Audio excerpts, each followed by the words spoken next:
Bem, boa tarde a todos. Que a paz de Jesus continue em nossos corações, continue nesse ambiente. A música, ela realmente tem o poder, né, de mexer com as nossas emoções, com os nossos sentimentos, e tão bem entoada como foi aqui pela nossa irmã. Naturalmente existem vários tipos de música, mas uma música como essa, né, que vem nos trazer e vem ajudar, né, a preparar o nosso ambiente, né, com esse clima de paz, de tranquilidade, para que a gente possa aqui conversar um pouco sobre os ensinamentos de Jesus. Trabalhadores da última hora. Quem serão esses trabalhadores da última hora? Será que somos nós, espíritas, os trabalhadores da última hora? O que é essa última hora? Será que essa última hora representa o final dos tempos, que é tão comentado, tão falado por alguns, tão esperado, né? Esse final dos tempos? Nós vamos falar sobre esse tema hoje. É um tema que está no Evangelho segundo o Espiritismo, está no capítulo 20 do Evangelho segundo o Espiritismo, e recebe exatamente esse título: Os Trabalhadores da Última Hora. E esse tema que foi desenvolvido aqui por Kardec, nesse capítulo, ele faz referência, na verdade, a uma parábola que foi contada por Jesus, que é chamada Parábola dos Trabalhadores da Última Hora, ou a mesma parábola da vinha. Alguém se lembra dessa parábola? Como é que era a parábola da vinha, ou a parábola dos trabalhadores da última hora? É interessante que a gente sabe que Jesus nos deixou os seus ensinamentos, o seu Evangelho, especialmente pelo seu exemplo, né? Por tudo aquilo que ele fez, que depois, mais tarde, foi relatado pelos evangelistas, pelos 4 evangelistas, Mateus, Marcos, Lucas e João. E Jesus também deixou os seus ensinamentos, muito deles, através de parábolas. O que são essas parábolas? São pequenas histórias, geralmente com um simbolismo, uma metáfora, né, alguma história que Jesus contava com um ensinamento moral, fazendo uma comparação para facilitar o entendimento e para que ficasse mais fácil registrado aquele seu ensinamento. Então tem várias parábolas que Jesus contou. Algumas são do entendimento mais fácil, algumas são um pouco mais difíceis. Essa aqui é uma parábola difícil. A que sentido? Difícil da gente compreender. Eu vou colocar aqui para quem não se lembra, da gente extrair o ensinamento, né? O que será que Jesus quis dizer exatamente com a parábola da última hora? Que é uma parábola que, a princípio, Jesus parece, a gente vai ver ali, colocar até uma certa situação de injustiça, né? Que na verdade não existe, e é o que nós pretendemos discutir aqui e explicar hoje. Existem algumas parábolas que são mais fáceis, né? A parábola do bom samaritano, por exemplo, que é uma parábola bastante conhecida, em que o ensinamento moral é de quem é o próximo, né? A parábola do bom samaritano a gente consegue, Jesus explica através dessa parábola, a parábola do semeador, é fácil da gente entender. Mas essa aqui é um pouquinho mais complicada. Então eu vou colocar um filme, a princípio, um filmezinho rápido, que na verdade é a explicação desta parábola da vinha, para a gente poder então compreender. Os trabalhadores na vinha. Pois o reino dos céus é como um proprietário que saiu de manhã cedo para contratar trabalhadores para a sua vinha. Ele combinou pagar-lhes 1 denário pelo dia e mandou-os para a sua vinha. Por volta das 9 horas da manhã, ele saiu e viu os outros que estavam desocupados na praça. E lhes disse: vão também trabalhar na vinha, e eu lhes pagarei o que for justo. E eles foram. Saindo outra vez por volta do meio-dia, das 3 horas da tarde, fez a mesma coisa.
Essa é a parábola dos trabalhadores da vinha, né? Que a gente vai agora comentar, conversar com um pouco mais de detalhe e tentar entender o que Jesus quis dizer com essa história, com essa parábola. Antes da gente começar, eu queria somente fazer um comentário, a título de curiosidade apenas.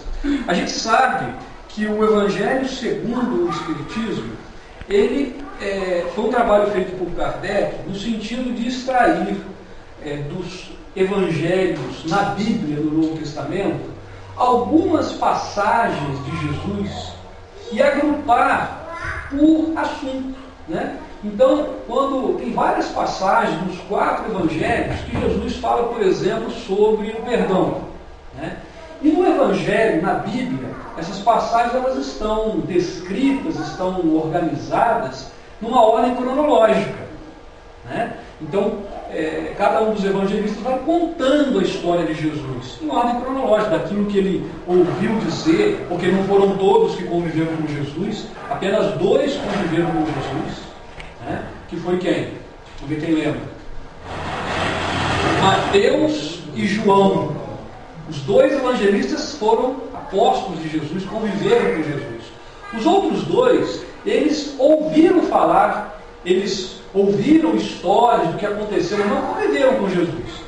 Mesmo Mateus e João, eles não escreveram o que está na Bíblia, né? À medida que os fatos iam acontecendo. Os evangelhos foram escritos depois da morte de Jesus, né? Muito tempo depois, e eles foram, então, lembrando dos ensinamentos de Jesus e deixando registrado esses ensinamentos. Então é assim que a Bíblia apresenta, né, na ordem cronológica, segundo os 4 evangelistas. O que Kardec fez? Kardec organizou, foi lá, extraiu alguns ensinamentos e organizou por assunto. Então, quando ele fala, por exemplo, vamos pegar um aqui, olha, eu não vim destruir a lei, bem-aventurados os aflitos, né? Tem lá as bem-aventuranças. Os evangelistas falaram isso, cada um escreveu, tem temas em que Jesus fala sobre isso. E aí, Kardec pega esse tema, coloca a citação do Evangelho, né, dos evangelistas, e depois ele pega instruções dos Espíritos, aquilo que os Espíritos falaram sobre essas passagens, e em quase todos os capítulos tem também comentários que são de Kardec. Então, no Evangelho segundo o Espiritismo, a gente tem as máximas tiradas do Evangelho, como elas estão na Bíblia, as instruções dos Espíritos e comentários de Kardec sobre aquele tema em questão. Nesse capítulo 20, os trabalhadores da última hora, nós temos logo no início essa passagem do Evangelho de Mateus que descreve essa parábola. E depois tem instruções dos Espíritos. Tem vários comentários dos Espíritos, comentários dos quais nós nos baseamos para fazer essa apresentação hoje aqui. E é o único capítulo que não tem comentários de Kardec. Só como curiosidade, né? Todos os outros capítulos do Evangelho têm sempre comentários do próprio Kardec. Nesse não. Só tem a mensagem e as instruções dos Espíritos. Então vamos entender melhor, gente, essa parábola, e o que a gente pode extrair de ensinamento, que é o mais importante, né, para o nosso dia a dia, né, para a nossa vida. Em Mateus, no capítulo 20, versículo 1 a 16, Mateus diz o seguinte, que Jesus teria contado essa parábola, onde ele diz que o reino dos céus é semelhante a um pai de família que saiu de madrugada a fim de assalariar, ou seja, de contratar trabalhadores para a sua vida. É interessante que em várias passagens Jesus ou é provocado, ou ele próprio tenta explicar o reino dos céus, né? Quantas vezes os doutores da lei chegam para Jesus e perguntam assim: o que é preciso fazer para entrar no reino dos céus? Aí ele explica, geralmente através de uma parábola, de uma figura, de um simbolismo, porque é muito difícil. Imaginem vocês, naquela época, né, mais de 2000 anos, Jesus falando do reino dos céus. O que é o reino dos céus? O reino dos céus é o mundo espiritual, né? É a vida espiritual. Que para nós hoje, com todo o conhecimento que a doutrina espírita nos traz, através das obras básicas, através das obras de André Luiz. André Luiz vem, né, nas suas obras, na série André Luiz, que começa em Nosso Lar, Os Mensageiros, Missionários da Luz e por aí vai, ele vai fazendo um relato detalhado daquilo que ele, André Luiz, observou, né, na espiritualidade. Mas para nós tem muitas coisas que ainda são de difícil compreensão. Imagina Jesus naquela época. Jesus tinha capacidade, conhecia, mas o povo, que éramos nós, em encarnações anteriores, né? E não tínhamos ainda o desenvolvimento intelectual e moral que temos hoje, né? Para entender naquela época a vida espiritual. Então ele procurava fazer uma comparação. Como é que funcionava, como é que é a justiça de Deus, como é que funciona o reino dos céus, né? E ele vai nos mostrar através dessa passagem. Então quando ele fala assim, ó, o reino dos céus é semelhante ao pai de família que sai de madrugada, quem que Jesus está simbolizando aí nesse pai de família? Quem é o pai de família, né? Nessa parábola, Jesus está comparando a quem?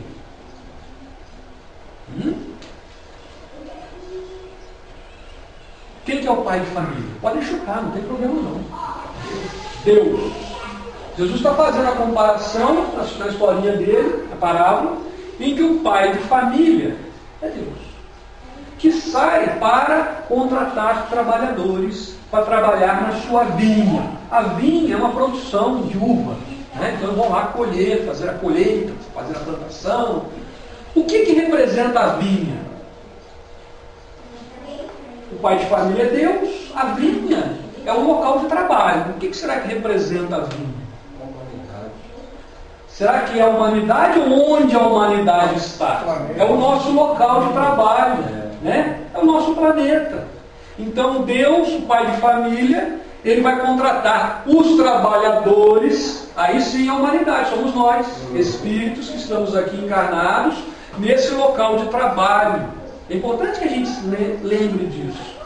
Nós não estamos aqui na Terra. O que eu entendo é o seguinte, só não. Pois não? O local onde está todo mundo é quando estava na praça, estavam os trabalhadores lá.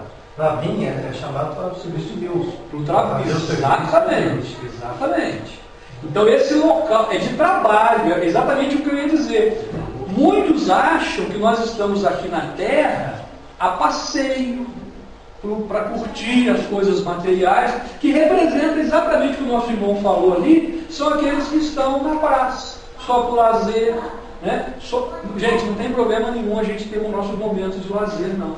A gente não pode ir ao extremo de achar que a nossa vida aqui na Terra é só para lazer, né? Nós temos o direito ao repouso, né, ao lazer, à nossa diversão, e precisamos disso. Mas nós temos que entender que nós temos uma missão a cumprir aqui. Nós temos que dedicar a nossa vida a um tipo de trabalho, a uma tarefa. E trabalho aqui não é necessariamente aquele trabalho que a gente tem de carteira registrada de 8 horas por dia, não. Trabalho é toda ocupação útil. Toda ocupação útil. Então, quando eu me dedico, por exemplo, a estar aqui hoje, a gente poderia estar fazendo tantas outras coisas, assistindo televisão, no momento de lazer, não tem problema. Mas nós nos dedicamos hoje a uma ocupação útil. Estudar doutrina espírita, estudar os ensinamentos de Jesus. Isso é ocupação útil, é um tipo de trabalho, né? Quando a gente vai fazer uma visita a um enfermo, é um tipo de trabalho, é uma ocupação útil. Quando a gente despende um pouco do nosso tempo ouvindo um irmão que está passando por uma necessidade, por um problema, a gente dá atenção a alguém, isso é um tipo de trabalho, é uma ocupação útil. Quando a gente pega um livro, uma boa leitura e vai aprender, é uma ocupação útil, né? Então, realmente, essa vinha é o local de trabalho onde a gente está fazendo uma ocupação útil. O nosso local de trabalho aqui na Terra, nós temos que transformar esse nosso planeta e a nossa vida em ocupação útil. Os trabalhadores dessa parábola representam cada um de nós. Jesus está constantemente nos convidando. A nossa irmã fez aqui, né, no início, cantou uma música em que é um chamado a Jesus. Jesus, né, venha, me dê a paz, me ajude, né, o Senhor. Jesus está sempre pronto a nos ajudar, né? Cabe a cada um de nós atender a este chamado de Deus e de Jesus. Pois não, meu É irmão? muito interessante que a vinha também complementa na outra parada, que é o caso da boa semente, boa terra. Isso, que é dos semeadores. Exatamente. De Deus, Exatamente. É isso. Como é que a gente está recebendo essa semente? Nós somos terreno fértil, né, para essa semente, que são os ensinamentos, são bons ensinamentos. Nós estamos reproduzindo esses ensinamentos, nós estamos colocando em prática, dando frutos, né? O trabalho na vinha é isso que nós falamos aqui. É fazer tudo isso, é fazer o bem. A gente pode resumir esse trabalho na vinha, no caso, né, no nosso trabalho aqui, na prática do amor, da caridade, do perdão, né? Esse é o trabalho que nós temos.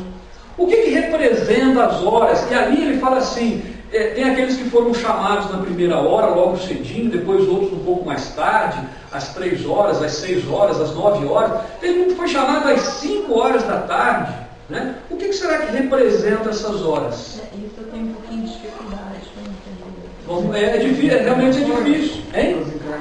Nós podemos entender, nós que somos espíritas e que conhecemos a encarnação, são os vários momentos da humanidade. Ele fala assim, que o pai de família está desde madrugada, quer dizer, bem cedinho, logo no começo, antes de todos. Quer dizer, Deus está antes de todos nós, né? Nós somos criados por Deus, então nós viemos em algum momento depois e somos chamados. Então nós podemos ter várias interpretações, uma delas é que o nosso irmão falou aqui. É assim, a gente já viveu uma encarnação onde nós fomos espíritos simples e ignorantes na nossa origem, aí evoluímos um pouquinho, viemos outras vezes, outras vezes, outras vezes. São as várias horas, os vários momentos em que recebemos o chamado de Jesus, e a cada momento a gente responde de uma maneira, que a gente está evoluindo. Então essas horas, elas correspondem, podem corresponder a esses vários momentos da nossa vida. Logo no início, um pouquinho depois, e agora nós estamos falando dos trabalhadores da última hora. O que é da última hora? É agora, do momento em que nós estamos vivendo, né? Que já tivemos outros. Então vamos ver que podemos ter outras interpretações, mas uma delas é essa, de fato. É o momento de despertar. É o momento que é de cada um, né? Então ali, vejam, é interessante que aqueles que estavam na praça, que ficaram ali o dia inteiro, né? O trabalhador pergunta para ele, mas o pai de família pergunta para ele, né? Mas por que vocês estão aqui? Não é porque ninguém nos assalariou, ou seja, ninguém nos contratou. Eles estavam dispostos, mas ninguém tinha chamado. Eles não estavam ali à toa porque eles queriam. Ninguém havia contratado. E observem que quando eles são chamados, às 5 horas da tarde, no final de um dia, eles vão. Eles vão. Será que nós, vamos imaginar a cena, sexta-feira,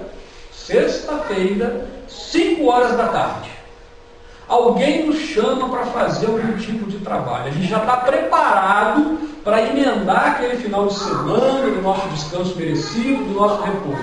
A gente iria, assim, com boa vontade, às 5 horas da tarde, atendendo a um pedido do nosso chefe para trabalhar mais um pouquinho, para ficar mais. Então veja, aqueles que estavam na praça às 5 horas da tarde, eles foram chamados a trabalhar e foram. Então, quando ele valoriza esses trabalhadores da última hora, são os trabalhadores de boa vontade. São os trabalhadores que querem, que atenderam no chamado, no momento dele. Mas atendeu, foi de boa vontade, foi trabalhar, foi para a vinha. Né? Então é isso que a gente precisa entender. Então vamos ver aqui o nosso gabarito. Esquecemos de falar do salário. E o salário? O que representa esse salário que ele fala ali de 1 denário, que era a moeda da época? E veja, ele tinha combinado com quem começou a trabalhar desde cedo, receber por um dia de trabalho 1 denário. Quem trabalhou 1 hora só, que foi chamado por último, ganhou 1 denário. E aí parece uma injustiça. Exatamente. Aí parece até para a gente, puxa vida, mas como é que pode? Os outros trabalhavam, estavam desde cedinho lá, trabalhando na vinha, né? E eles reclamaram. O que representa nesta passagem, nessa parábola, este salário? O próprio Jesus disse em uma de suas parábolas, chamado poucos escolhidos, quer dizer, poucos atendem. Exatamente. Todos estão dispostos aos trabalhos. Né? Isso. E o salário representa que, mesmo os que cederam já um pouco tarde, mas receberão a mesma recompensa dos outros. Que é o quê? O que é essa recompensa? Espirituais. Nós não estamos falando, Jesus coloca no sentido da parábola materialmente o dinheiro, o salário. Mas a recompensa que nós seremos merecedores, né? Esses trabalhadores que somos nós. Se atendermos o chamado de Deus para trabalhar na sua vinha, aqui na terra, praticando o amor, a caridade, o perdão, fazendo o bem a todos indistintamente, não é recompensa financeira. O que nós teremos é felicidade. Felicidade que às vezes não é daqui, porque a felicidade não é deste mundo, mas a felicidade no mundo espiritual. A felicidade aqui também, né, que a gente recebe, a gente não pode esperar por ela, ou fazer aguardando essa recompensa. Né? O que nós vamos receber? Se chama, não tem que preocupar com isso. Mas veja bem que o próprio Jesus também citou, né? Buscai primeiro o reino de Deus e tudo mais o que será acrescentado. Exatamente. Né? E esse tudo mais é isso. E aí não faz diferença, gente. Para aquele que começou antes, para aquele que começou depois, um pouquinho, ou por último, trabalhou no bem, a recompensa é felicidade. E os bens espirituais, por exemplo, o amor, a graça. Exato.